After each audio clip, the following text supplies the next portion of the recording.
Today I'm going to be fitting my DMR V12 pedals on my Coat Silver Nitro.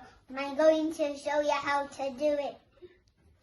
Step 1, you will need a 15mm spanner to loosen and remove a pedal.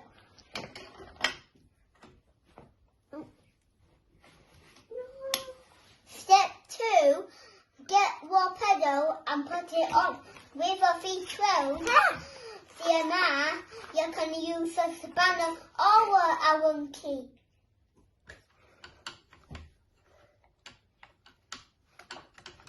Repeat on the other side. As you can see, pedals look nicer on the bike. So don't forget to follow me on Instagram and give me a like and subscribe.